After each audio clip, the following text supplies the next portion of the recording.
Dear friends, I am happy to welcome everyone to the Feigen Live channel. Today we are conducting another stream. Unfortunately, it is airing so late, an hour later than usual. This is because Vitaly Portnikov, who will join us in literally 1 minute, is finishing his main broadcast, a live broadcast. And unfortunately, on Sunday, he only had the opportunity at this time, at 10 p.m. Kyiv time and 11 p.m. Moscow time, to join us on air. And accordingly, today's topic, duel, is featured in the background of our preview, naturally, Zelensky and Trump. And this, in fact, will be the subject of discussion regarding all the latest events. We already have 2,500 viewers watching us. Almost 3,000 have given their likes. As usual, as always, I ask viewers to share the link to this broadcast on their accounts, social networks, and groups. Be sure to give it a like. Those watching us on the Telegram channel on the Feigen Live account, watch there and subscribe to the Telegram channel of the Feigen Live account. Those watching us on Network X, also the live broadcast, please find it possible to subscribe to the Feigen Live Telegram channel. And accordingly, if it's more convenient for you to watch there, watch the broadcast. On Vitaly Portnikov's channel, there is also a live broadcast of this show, as usual, as always.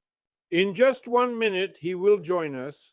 But before he goes live with us, I will remind you once again that, of course, we will be discussing all the latest events of this Friday of the outgoing week, what happened in the White House in Trump's Oval Office, what consequences this will have, and to what extent it was expected that events would unfold in this way. This is very important, I think, because these 2 days since the crisis began, the start of this direct crisis between Zelensky and Trump, and effectively between Ukraine and Washington, it's important for us not just to evaluate, not just to analyze how inevitable the situation was with such events, but also to try to find out, in fact, how it happened that a smaller part, of course, of the Ukrainian audience, but a significant part of the audience. One sec, we'll respond to Vitaly now. Hello?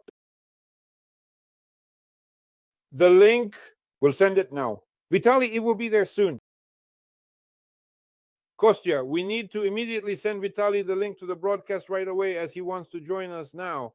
And I don't know why I haven't forwarded the link to Vitaly Portnikov as soon as possible.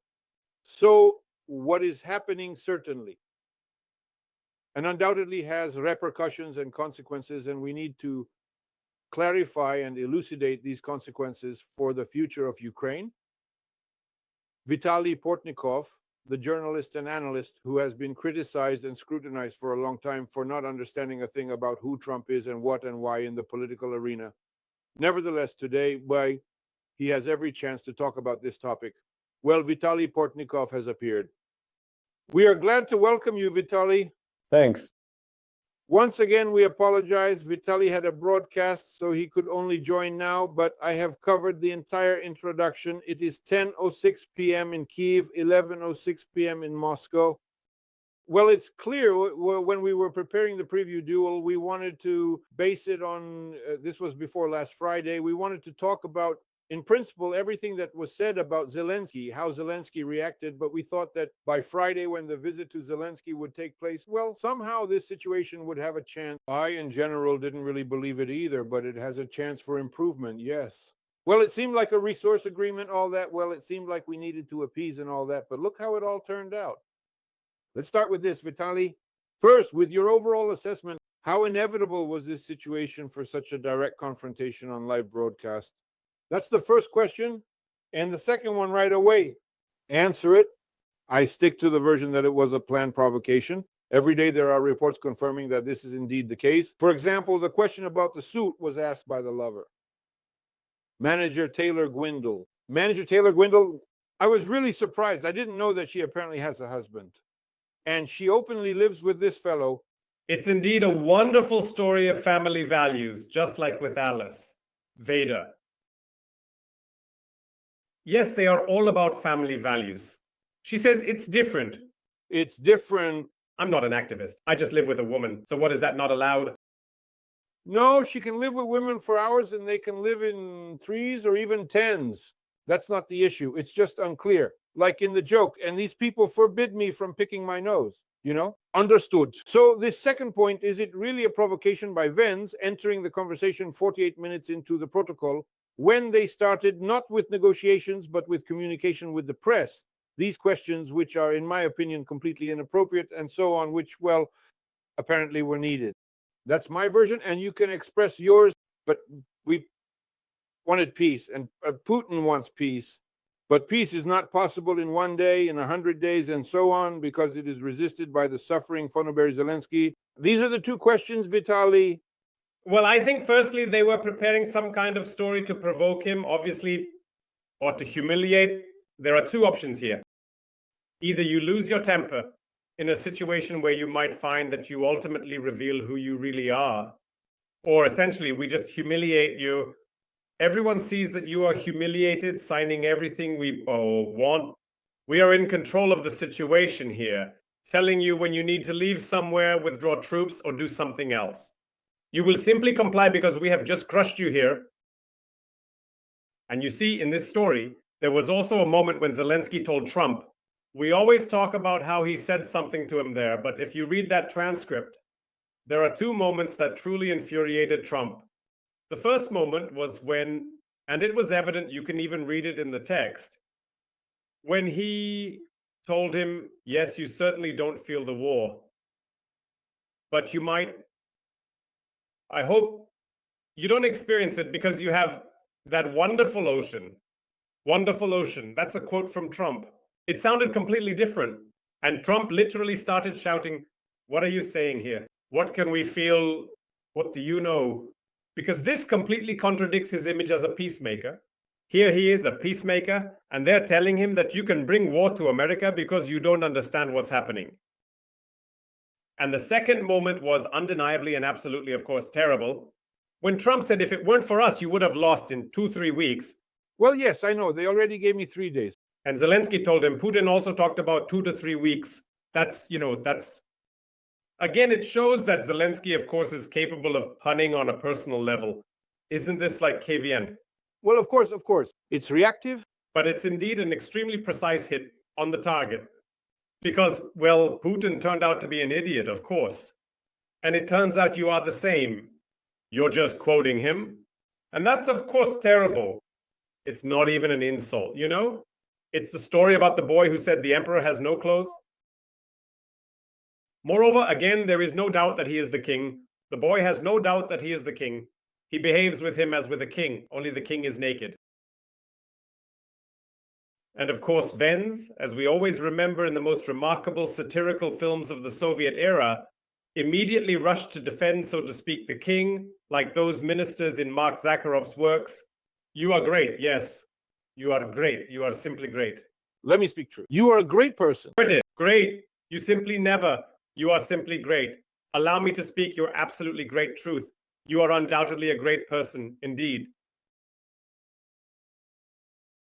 And this certainly naturally, of course, looks, you see, clearly as if you are not in Washington, but in Pyongyang.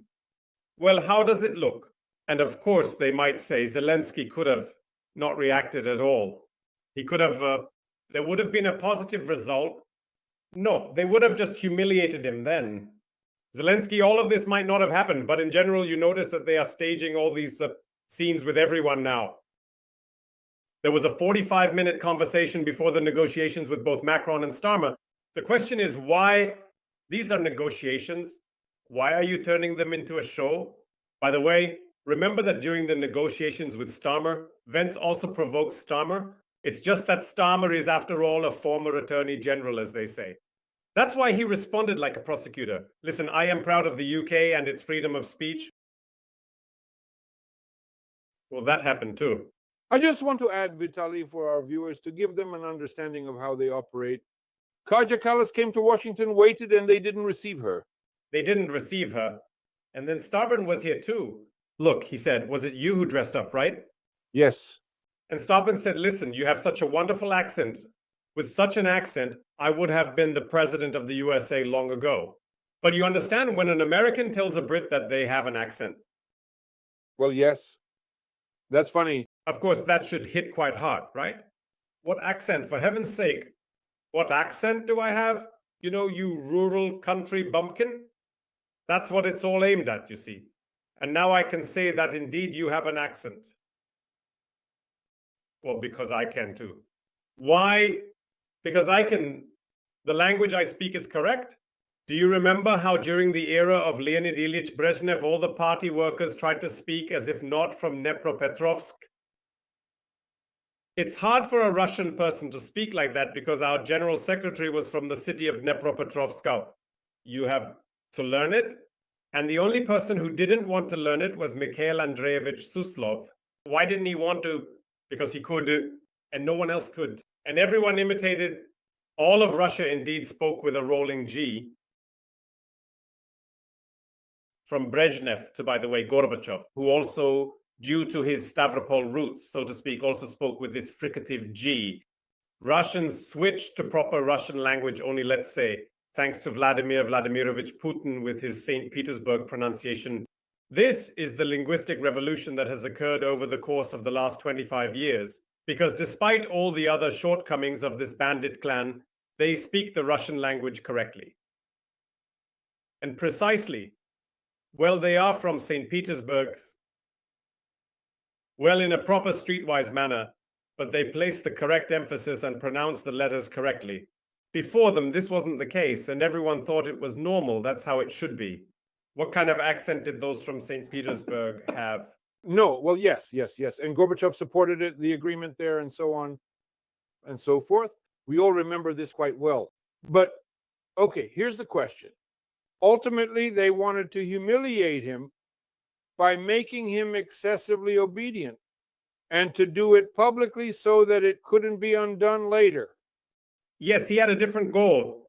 He wanted to meet with Trump. In principle, this agreement is meaningless. It could have indeed been easily signed without him, actually. But he believed that if he met with Trump, it would be his political victory. And besides, he wanted to ask him about security guarantees. You understand.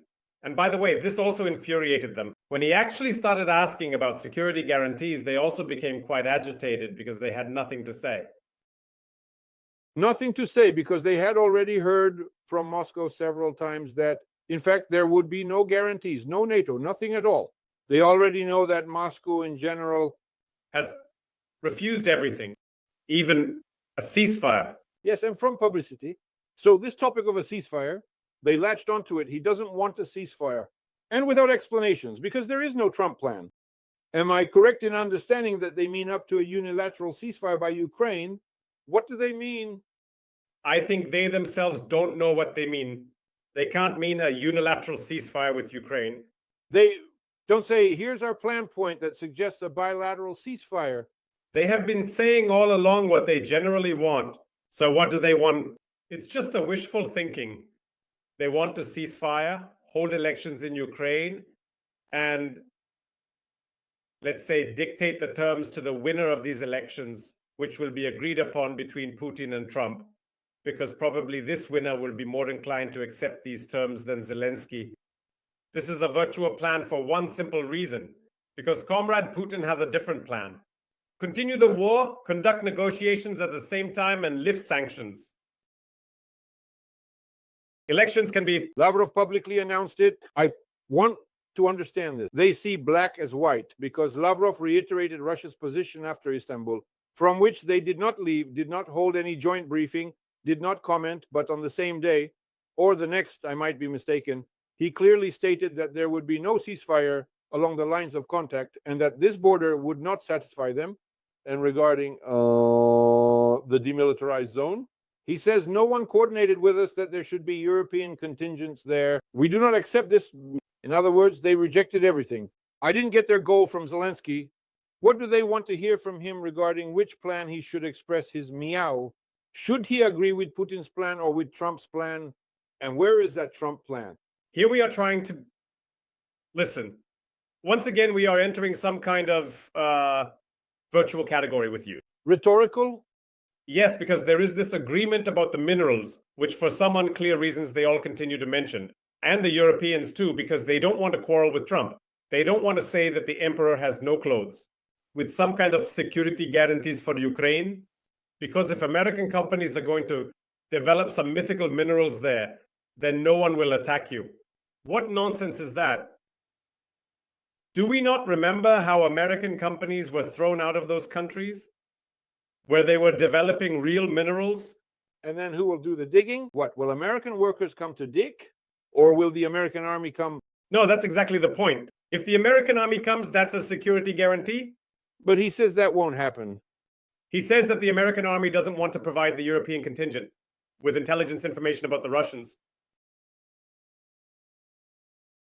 That's why I say we're discussing absolute surrealism. We shouldn't be discussing this conversation, but absolute inadequacy, because they're both shouting, we've heard it, ceasefire, ceasefire. As if Trump agreed with Putin on a ceasefire, and Zelensky says no. Let's imagine there are ceasefire agreements between Putin and Trump, and Zelensky says no, we will not ceasefire, we need security guarantees. Then the discussion begins. Listen, let's first ceasefire and then talk about security guarantees and hold elections in your country because you're an illegitimate dictator. And then we will talk about a peace treaty and security guarantees. And then some would say, no, well, listen, Trump is right, while others would say Trump is wrong. What kind of ceasefire is there without security guarantees? They will start shooting again tomorrow. But the point is that Putin clearly says, and Lavrov says, there will be no ceasefire. We already fooled around once with Minsk and with Istanbul twice. Once with Minsk, you won't fool us a third time. We truly need a comprehensive and lasting peace.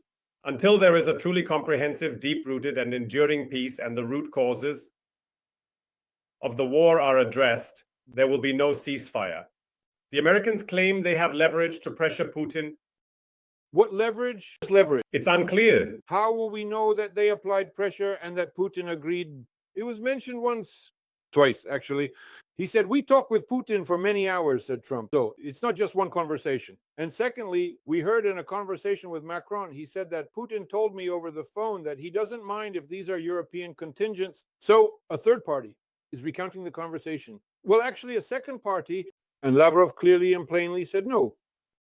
And Putin says no, and Peskov says no. No, but then wait, what exactly should be the litmus test that Moscow really agrees, or precisely, it turns out it doesn't exist? I think, look, firstly, it doesn't exist. That's true, and he doesn't want to believe it. Secondly, we know very well how Putin talks. Of course. Putin talks to Trump. At least it's clear that he talks differently with someone like Kirienko. But with Trump, he communicates in a variety of ways with subtle signals and cues. When Trump might ask him about the European contingent, I assure you, he doesn't say no. He says, Mr. President, all circumstances related to ensuring peace in Ukraine must be considered with utmost care and diligence, considering every possible factor and detail. It is crucial to emphasize the necessity of a comprehensive approach to achieve lasting peace. Resolving the root causes of the war, and perhaps if we address the root causes effectively and comprehensively, we won't need to resort to the current situation that, in your esteemed opinion and perspective, should be resolved with the presence of foreign military forces currently stationed on the ground in the region of Ukraine at this time. But any options can be discussed during the dialogue that should take place between our countries. Something like that. I want to remind you, he is speaking through a translator. Of course, it's a continental matter. He is not speaking directly with Trump. I also want to remind you that Putin speaks English just like Zelensky. Approximately. Worse. I know it's worse. Maybe worse, but he does speak.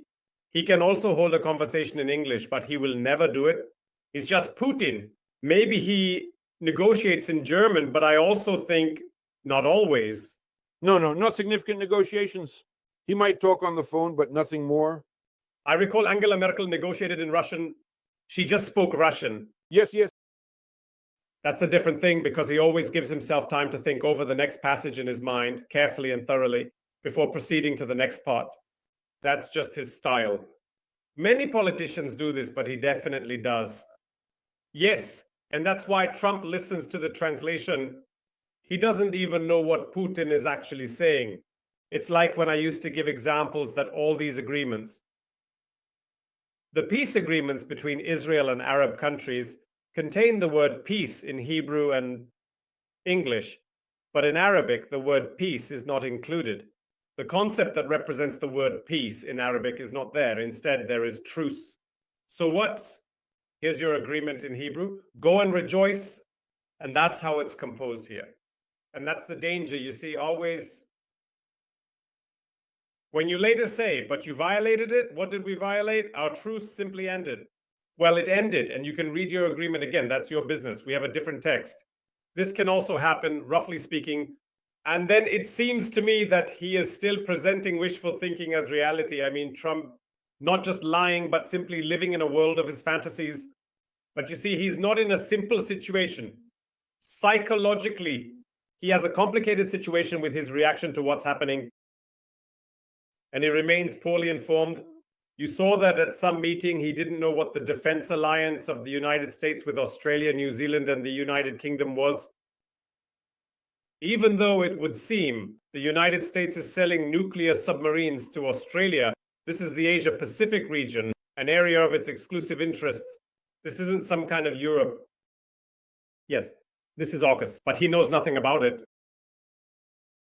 This raises questions about his competence. Don't forget about this either. We always pretend that he's just arrogant, but he's not only arrogant, he's also completely incompetent. It was like this during the first presidency, but there were more competent advisors, more willing to engage in dialogue. Now there are some competent advisors who are just, like rabbits in front of a boa constrictor, afraid to say a word. Well, Rubio, for example. Well, Rubio is a complete disaster, of course. For him, it's a personal and political disaster. He shouldn't have gotten involved. He should have backed Trump in the Senate, as he says. He will be thrown out in a couple of months for not living up to not even expectations, but all of Trump's illusions. Therefore, I don't even know how fully prepared this was, or if they just wanted to mock him and ended up with such a result because they managed to prepare the mockery. And he started responding to them, which they somehow didn't expect, because they might have thought that if Macron behaves this way and Starmer behaves this way, then certainly Zelensky would behave this way too. They know who they are. Remember, he reposted that quote from Putin about how the Europeans would follow him like little dogs. Yes, on his own account. He liked that very much indeed, actually, in reality.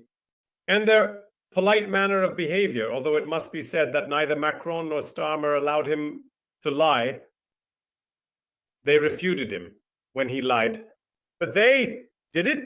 They are experienced politicians. They are professional politicians, after all. Starmer is a lawyer. Macron is an experienced banker, so to speak, corporate, besides being politicians. That is, they know how to. Different clients come, you understand. They've seen all sorts, and they had to talk to them somehow without losing their patience. It's just a different school than Zelensky's. Zelensky has this kind of school, and he started responding to them in the spirit of the school he went through. By the way, we now see that this has caused a significant and profound tectonic shift in the geopolitical landscape of Europe. Today's London summit, whatever we say, is undoubtedly a historic and remarkable event, even more so than the summit that Macron held at the Élysée Palace, because in London, by the way, the capital of World War II, right? Indeed, this is historically notable in the context of history as we know it, in the grand scheme of things, the capital of democracy. In the capital of a country that left the European Union, a European summit is taking place where to the right of the host is the president of France, and to the left is the president of Ukraine, or the other way around. I always get right and left mixed up. And where the prime minister of Canada and the foreign minister of Turkey are present. Generally speaking, such a summit can usually only be convened by the president of the United States. Of course, exactly. And it turns out that all these people can gather without him. The emptiness is felt and profound, but it turns out it can exist in many ways. And he is kind of the person who wanted to make America great again, has led to America being on the periphery of real politics. And he managed to turn America into a geopolitical dwarf in a month. Yes, they call him, consult with him, try to please him, understanding that his country's military potential is indispensable, but he is not present. Well, yes, so they consolidate against him. He provoked it with his reactions, his actions. Yes, while he plays golf like a little child, adults are talking without him, even people who sympathize with him, as people sometimes sympathize with children, especially the troublesome ones. That they just can't pull themselves together at all. Even Georgia Maloney was there. Yes, she says she really wants to unite the West, and I think she will try to hold a Rome summit with the participation of the Americans. If she succeeds, she will be an outstanding politician, you know? All of Europe will applaud her if she manages to lure him. But she did come to London. In Paris, she was an hour late and said it was an anti-Trump summit.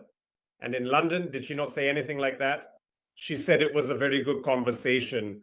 She talked about how she liked Zelensky's constructiveness and realism, and she is Trump's closest ally in Europe because, an ally is an ally. If you're told there won't be a nuclear umbrella, then it will affect you too in any way at all whatsoever, in the slightest. You don't want to be underwater with love for Trump, do you? So, she is forced to discuss some alternative options because she is the Prime Minister of Italy after all. This is a very important point that we are observing. And again, it seems to me that Trump did not anticipate such a tectonic shift. Firstly, he hardly expected that all European leaders, except for Orban and Fico, would almost unanimously express support for Zelensky. Well, yes.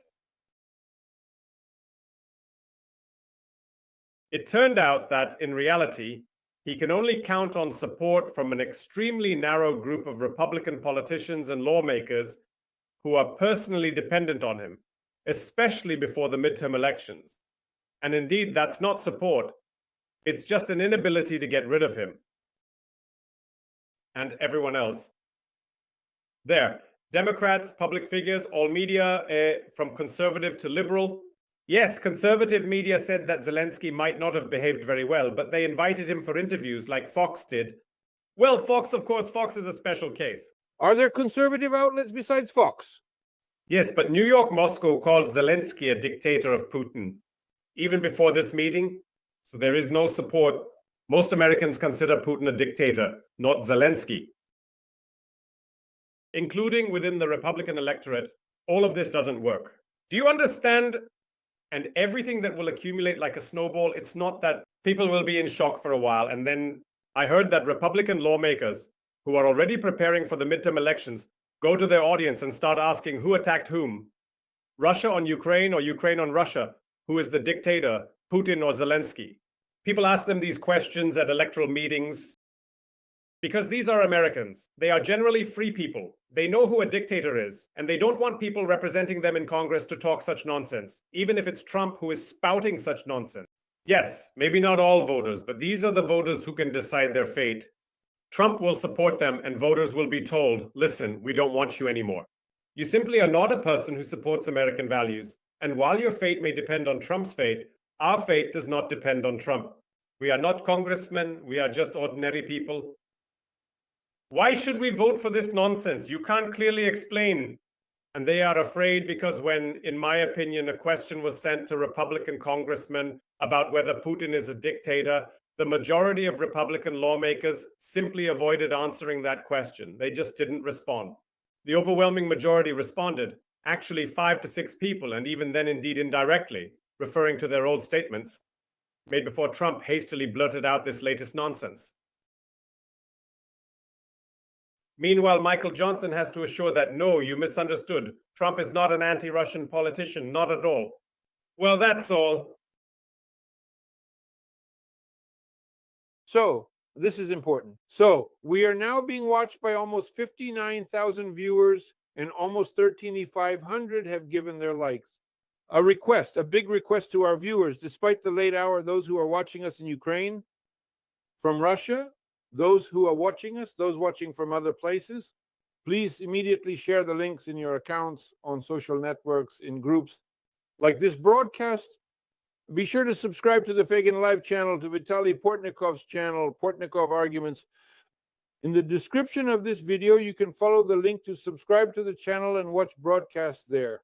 Moreover, the live broadcast is also simultaneously on Vitaly Portnikov's channel. Of course, it is also on the Fagan Live Telegram channel. So you can also watch on Telegram, especially those viewers who are watching us from Russia, since YouTube is blocked there. Or if it's more convenient for someone, which happens on the X network, formerly Twitter, on the Fagan Live account, this broadcast is also being streamed live. We are moving on. Look, Vitaly, let's try to predict, to reconstruct the near future. Several questions are related to this. First, in your opinion, will these calls from America, mainly urging an apology to Trump, the resumption of dialogue on the condition of an apology, and so on, lead to Zelensky and the contact finding some form, which will naturally be agreed upon by the relevant foreign policy departments of Kyiv and Washington, where he will backtrack a bit, saying, well, we all got a bit heated. If you thought I overreacted, then fine, let's roll everything back. Mutually, so to speak, except the circumstances that we have irreconcilable contradictions. I apologize for the sharpness, for the reactions, but let's resume this dialogue. This is the first option. The second is that it will worsen, go further, and reach the point of Trump's decisions. Although, again, I see that they are afraid to openly stop aid to Ukraine. They are considering the issue. But this decision is not Zelensky's aid, of course. Naturally, yes, you can please the people they want to protect their lives. Moreover, he constantly says, we helped Ukraine for 3 years. And in the next sentence, he says, Biden is to blame for everything. He failed everything. He started this war. So did they help? And it's an achievement. Or did they fail everything and lead to war, so to speak? But Biden did this simultaneously, both helping and apparently leading to war. You are constantly trying to attribute some logic to this. Well, logic. You are trying to attribute logic to the words of a person who speaks every 15 minutes about how if he were president, none of this would have happened, who for 4 years claimed that he won the election. By the way, this might have annoyed him even more with Zelensky's phrase when he said, well, Biden is a dumb president. You didn't provoke Putin, and Zelensky told him, but he's your president. You Americans voted for him, not us. Well, of course. And he believes that no one voted for Biden, that his victory was simply stolen in the election. No, they added Pennsylvania. Remember that unfortunate visit to the military plant? Absurd. Absurd. It's an invite by the current authorities. The president can't decline an invitation from the president and vice president of the USA. If they'd invite him somewhere, would the president USA avoid a military plant? That's also some kind of absurdity. Will there be a continuation, and what will it be? Either towards a greater softening of positions, as it's understood this is a dangerous reversal. They are going down such a path that before the Americans... Zelensky has already said several times that he would like to improve the relations between the countries. He was grateful. That it can be accepted. But there's another story here. Let's imagine that they reconciled. What happens next? Sign an absurd agreement on fossil resources in exchange for the lack of security guarantees. After all, in reality, besides the fact that he should, so to speak, give back the military aid paid for by Biden, it's not his military aid. And it wasn't given under the conditions of fossil resources. Here's the thing. What, 500 billion? What, 30, 50? It wasn't given for something you want. Yes, but that's exactly the aid that was previously approved by Congress. He is not offering any new military aid. He recently stated that he indeed hopes Ukraine has enough of this arsenal to deter Russia until they reach a peace agreement. There are no indications that Putin is even planning to discuss a peace agreement with them. I'm curious what they will do when it becomes clear to everyone that Putin doesn't care about them with all their chatter. So this should likely happen soon? I admit that Putin has real economic problems. Does he think that they are in a hurry and he can wait with his problems for a while? Because he sees that the most important thing for him is to put them in their place. Trump is acting at a crazy speed. And Putin should also be interested in what will happen when Trump starts to slow down. That's it. Either he has to pressure Putin or he has to lose interest, or it will be as it will be. But again, if the Europeans are now entering the game and Putin understands that they will be raising a lot of money and they are not hiding it. You saw that they talked about a coalition of interested countries today.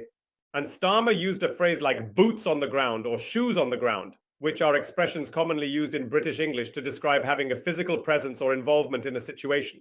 This is a British idiom, yes, and he also added planes in the sky, suggesting an aerial presence or involvement. Is this about peacekeepers after a truce, or are they already thinking differently that they are ready to go in there?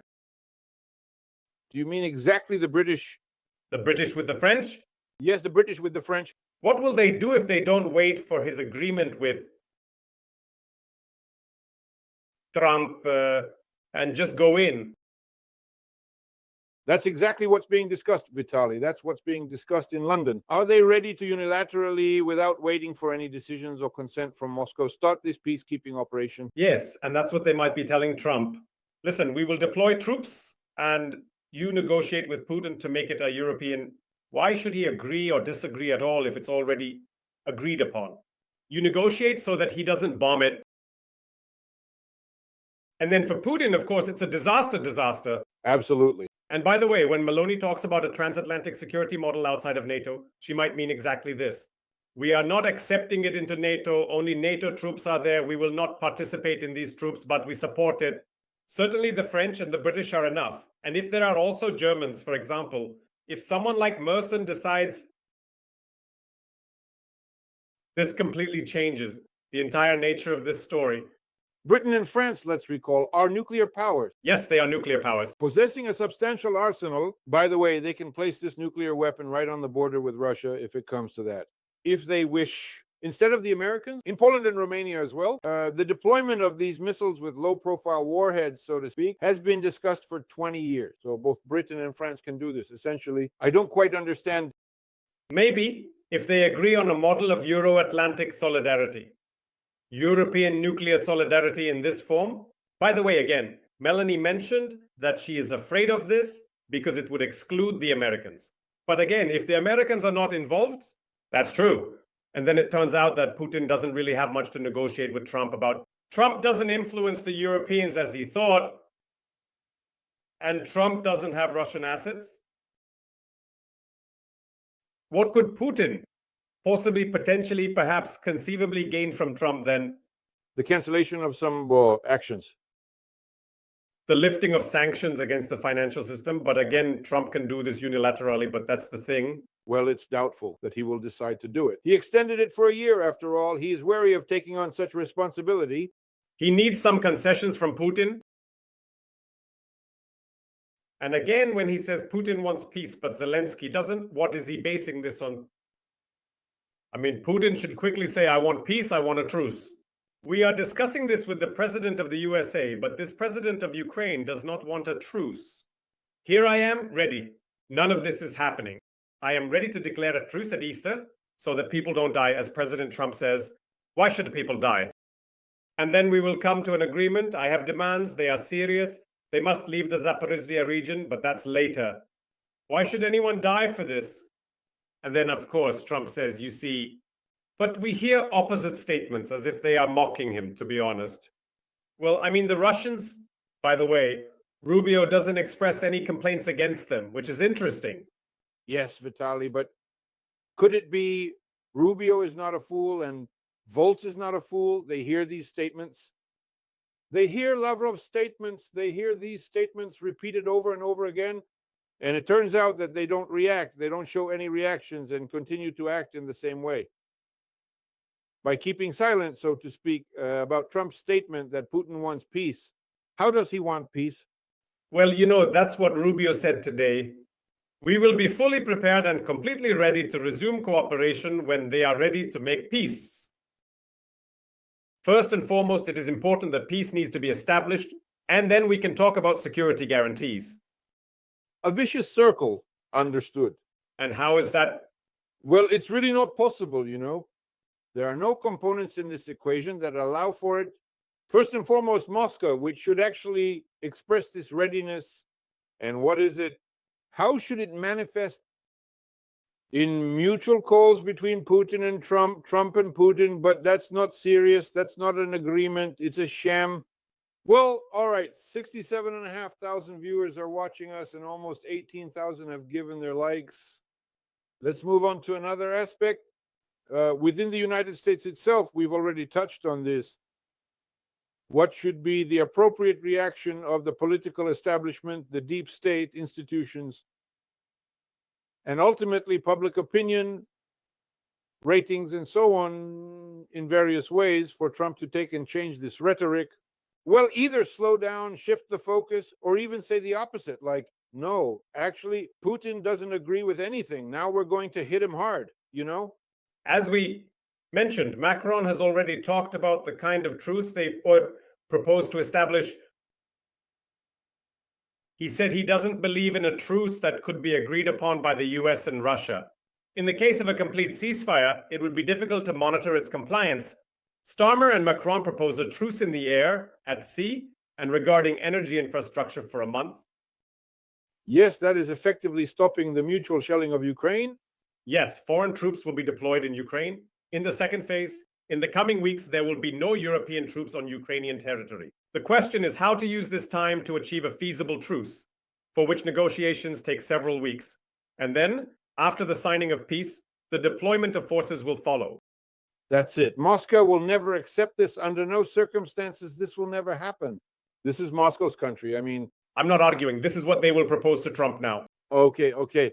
Trump won't mumble, but he has nothing to respond to this because he will say this is now a question for Ukraine to declare. It's not a question for Moscow. Suppose Kyiv agrees, says, no, we ourselves participated in this discussion. We agree. What next? We agree. Yes, we agree to this truce on the spot. Yes, what next? But let's return to America. What should influence within the United States, not from outside the British crown? By the way, President Zelensky met with the King of Britain. We understand that this is no joke. This is not just a symbolic, but a politico-symbolic step, because old traditional Europe, represented by the British crown, has made its choice. It has said everything. These are European politicians. And what should happen in America for Trump to change both his public rhetoric and his attitude towards Putin, and to change his stance on peace agreements and towards Zelensky ultimately, and through him, Ukraine? What needs to happen? I don't know. I currently have no reason to believe Congress should do something. I don't know. Some decisions, or perhaps not at all. There is no such impulse within the United States. I think that a worsening situation in the United States, falling ratings and so on, will force a more realistic approach to the situation. But for now, I don't see any real way out for Trump. But on the other hand, he has to act somehow.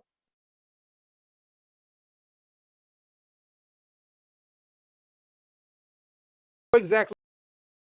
Well, if he wants to maintain something, he has to continue some kind of dialogue about a truce, about peace. He can't just lose interest in this and say that everything... It turns out he has to move towards Kyiv as well, and towards Zelensky too. Yes, naturally. Zelensky stated that European leaders are working together to create reliable conditions for cooperation with the United States, for the sake of real peace and guaranteed security. That is, the Americans always say that, though they will be forced to concede, because otherwise they will lose the war. I mean, the Americans, indeed Trump and company, and you don't talk about any kind of winning the war at all. It actually feels like you are suggesting that perhaps they might win the war. You are suggesting they make a truce without security guarantees. Well, they say we are ready for a month. What next? Now kindly call Putin, please, Comrade Trump. And if he refuses the truce, why does he say he wants peace? Maybe... No, again, and you are acting, Vitaly, in a rational logic. Trump always has a couple of words for your, and Putin wants... No doubt. Listen, he wouldn't be Trump otherwise. Am I trying to compete with Trump? I'm not Zelensky, I'm not ready. No, well, okay, so what's next? That's how he responds to European leaders, but the meeting with Putin also needs to continue the game. He must first bring it to the work of the groups there in Istanbul, Riyadh, and then they should meet with Trump. And what will he say in front of the cameras? That we are all supporters of peace, we all want lasting peace. Are you specifically agreeing to a truce? Specifically? But we feel and understand that Trump is not ready to present such a thing to Putin. To say, listen, like he talked to Zelensky, are you ready? That's something, for some reason, we already anticipate that the meeting will be conducted in a different tone, both rhetorically and otherwise. There will be a fawning tone, something like, yes, we understand you. You are a wise politician protecting your people. Something that Zelensky did not receive to a greater extent. How might this look? What will happen next from this point of view? I don't know at all. And why do you think he will meet with Putin? And for a meeting with Putin, he also needs some concession from Putin. And if there isn't one, just endless conversation. He can't drag out the process for too long. That also looks ridiculous. He promised 24 hours, then 100 days, then 108 days. And what next?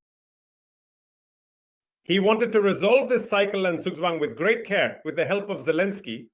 Yes, accept all the conditions. That's it, just agree. It's just that for us, it's abundantly clear that if the Americans dig deeper in any possible way, the Russians won't hesitate to attack at all costs. Why is it clear? Clear to whom? You'd have to be crazy for that to be clear. I completely agree. We're just trying to reconstruct the near future to understand Moscow's game plan. You can't reconstruct the near future when we're in a madhouse in many political senses of the word. We don't know how Trump will behave in a situation where he sees his time is running out. He might become a Putin hater in a split second because Putin. So he might actually change his rhetoric and say, in fact, I was trying to play along with Putin, gave him an advance, and he let me down. And the bastard, what he did. But something has to happen for that. For now, it seems to me he's not ready at all. For now, his main enemy is Zelensky. Then there's another problem. Let's say he gets rid of Zelensky. What next? Well, there's no Zelensky. Another president will come. Why would it be Zaluzhny? And what will it be the same? Will it be the same? And what we disagree? And what?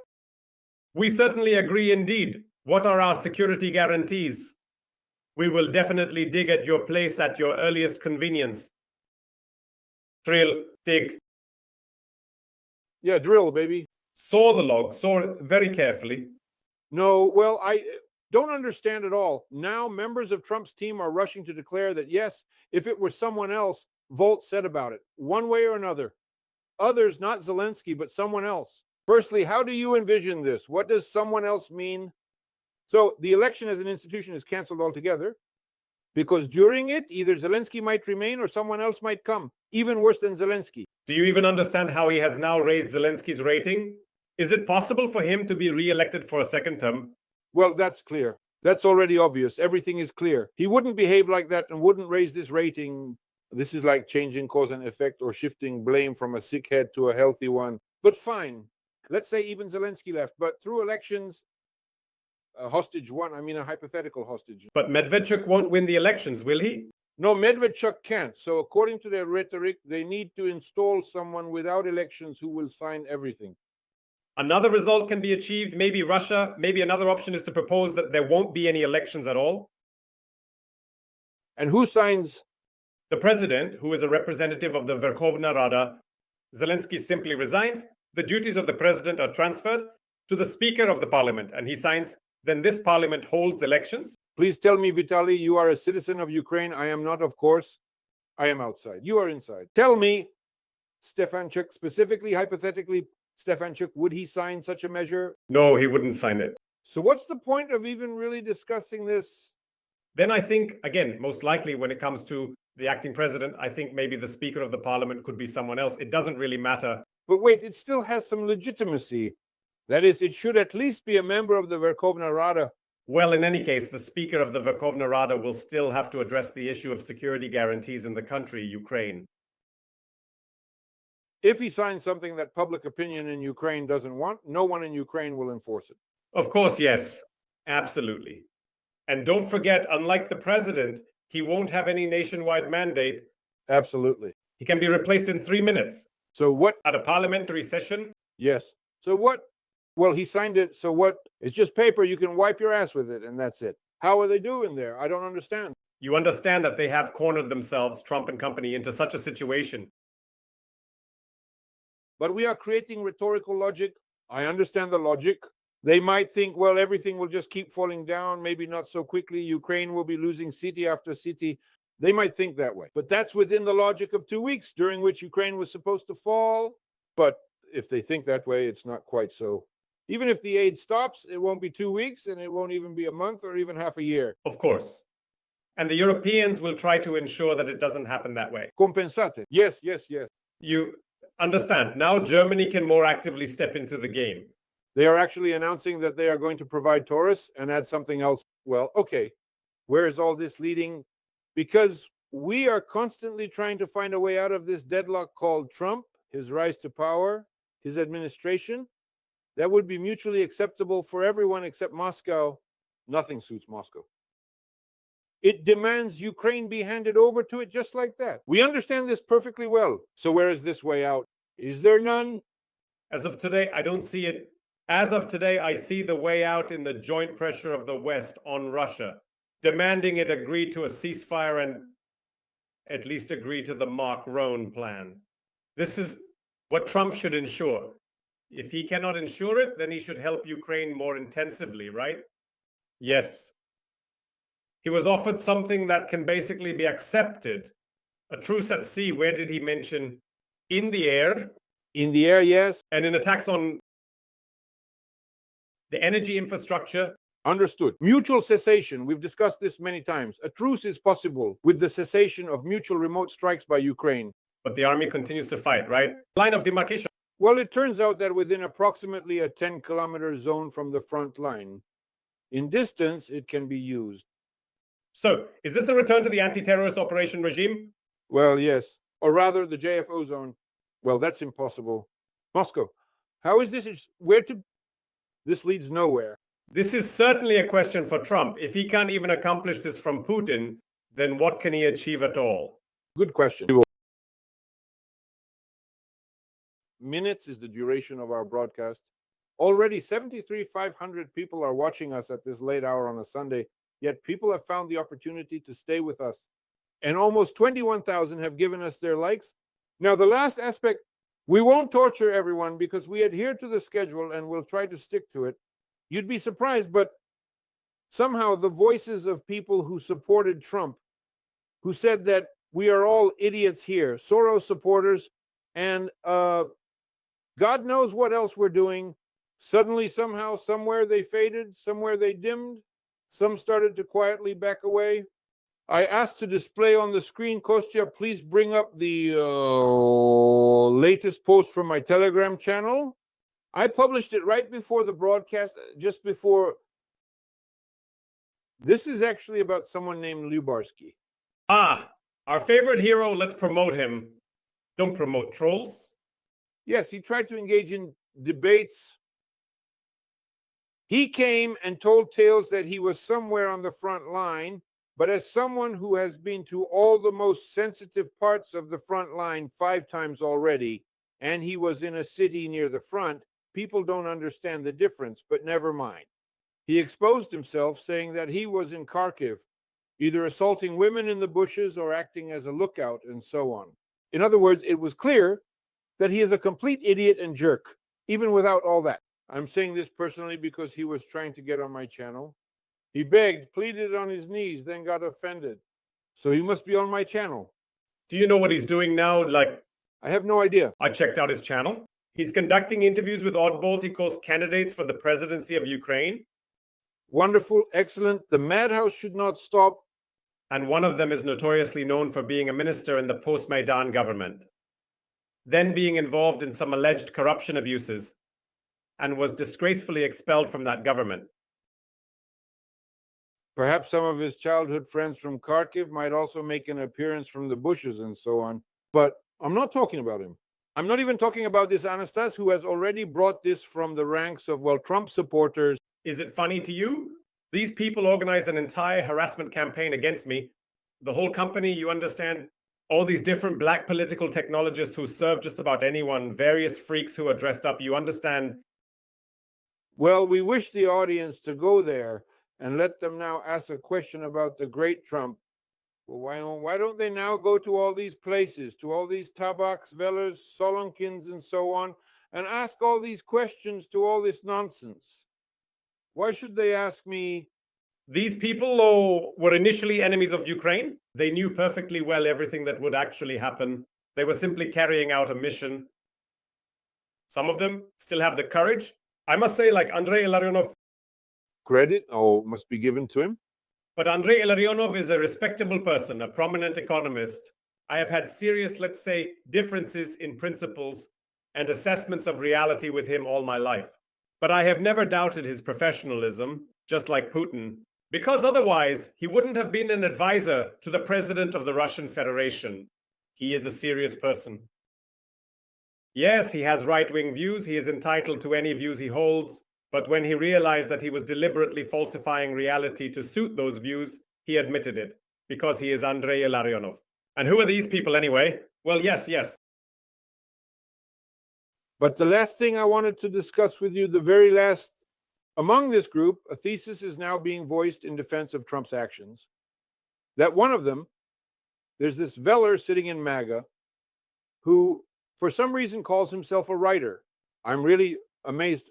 Well, for heaven's sake, if someone likes it, it's not a matter of taste.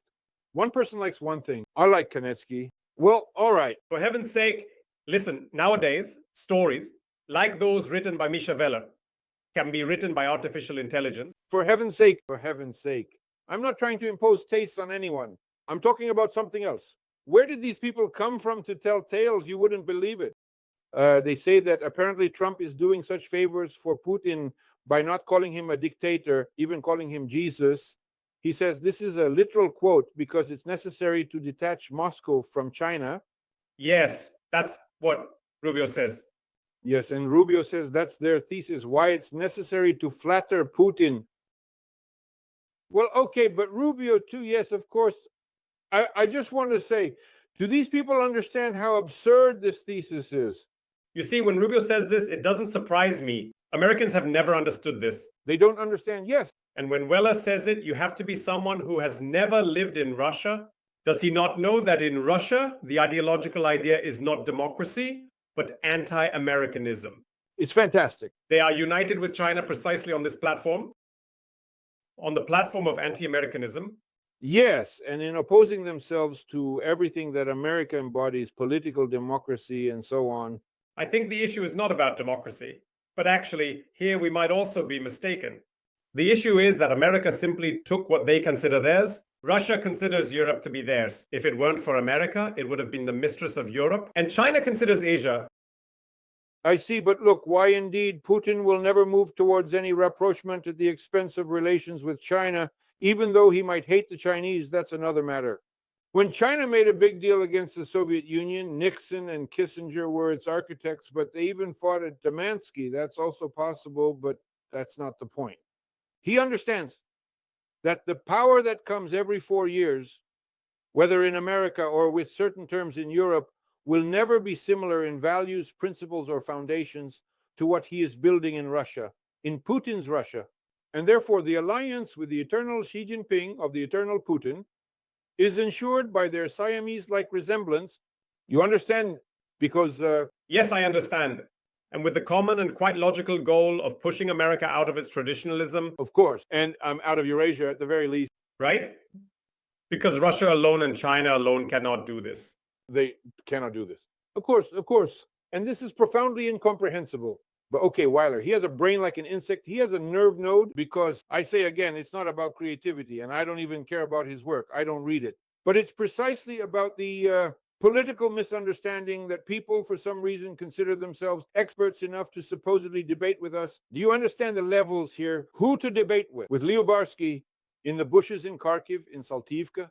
So this is the consistency people have. We need to somehow make these people understand that this is not the right level. These people do not reach the level of expertise that is discussed here and in similar places. It's impossible. You can't reasonably expect to be surgically operated on by an orderly who doesn't have a higher medical qualification, because he'll, in any way, butcher you in the medical field. And you can't expect to be told about politics by some individual who might be considered a thug, well dressed, so to speak, before the broadcast, in a suit bought somewhere at a discount store, in any way. Because this indeed still requires a certain level of reality assessment. I agree. It's a combination of education and your background, who you were, who you are. Based on that, we live in a TikTok world indeed. Don't forget that. Well, yes, the same. Well, we've answered almost all the questions. We've been on air for about an hour. More than 75,000 are watching us right now, and 23.5 thousand have given their likes. A huge request, please share the links to this broadcast in your accounts, in other networks, in groups. Be sure to subscribe to the Fagenline channel, to Vitaly Portnikov's channel, Portnikov and Arguments. The link is in the description of this video under the name Vitaly Portnikov. And of course, also subscribe to the Fagin Live Telegram channel, where broadcasts are available for the Russian audience, as YouTube video hosting is blocked in Russia.